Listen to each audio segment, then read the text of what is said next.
Hi, this is our first HTML tutorial with PQ. First of all, I'm going to show you a little bit about how this tool works, this learning tool work, and then I'm going to show you a little bit about HTML specifically. HTML is a markup language, and we're gonna see a small example of how it works. So first, let's go into the tool. So I'm going to scroll the instructions tab. As you can see, I'm scrolling right now on your computer, and I can control your computer and guide you in the steps you have to follow in order to complete this first course. Okay, so first things first. What is HTML? Let's think that HTML, it's like a website is like a building, and HTML is the columns of the building. So the columns of the building are not immediately visible once you get to know a building. They are behind the building, but you can see that they are the in charge of supporting the whole building so it doesn't collapse. Great. So in that sense, HTML has small elements or units that is composed of. Let's think of those elements as bricks in the case of the building, and in our HTML case, those bricks are called tags. Okay, so let's look at some examples of those tags and see how they work. So we have different types of tags. Let's say we have a link, a button, an input, a submit, or a reset, right? All those are tags and are represented by lines of code. So in that example that you can see on your screen, each line represents a visually appealing button in the top part, right? So as you can see, the first line that has a lot of code is it's the link, then the button, then the input, and everything else. Great.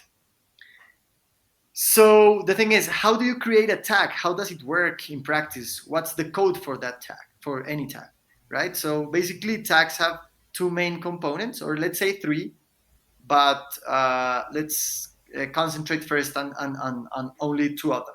So we have the opening part of the tag and the closing part of the tag. Great.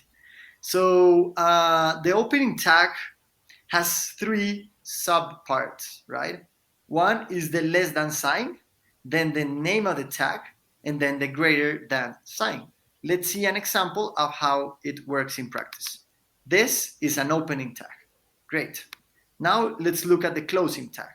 The closing tag has four components, very similar to the opening tag, but it also has a slash after the less than sign. So it's something up like this. Great. Together, the opening and closing tags are something like this, and a real world example would look like this.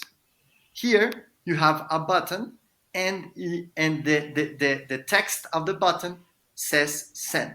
Okay, so now we have the opening part, the closing tag, but you can see that there's something in the middle. This is the send text. So you can display things inside your button, right? In this case, send. So it's a button to send something, a message or whatever, or an email, but the idea is to send something somewhere else. Great. Now let's go to a real world example. I'm going to copy the code and paste it on the HTML editor. I'm going to remove the code that's there, that's just a comment, and paste the hello world example. So in this case, we also have a opening tag, a close tag, and in the middle, the word hello world.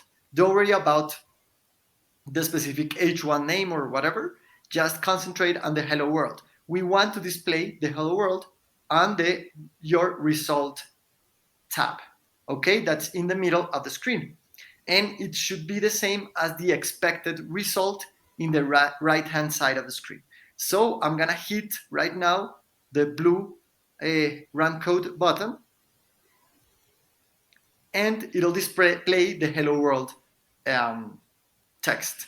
And it should be the same as the expected result. Now, as part of the exercise, you can go a little bit further, and once you repeat the same instructions, you run, you hit the green button, and it should grade your exercise to 100%. Let's see you in the next one. Bye.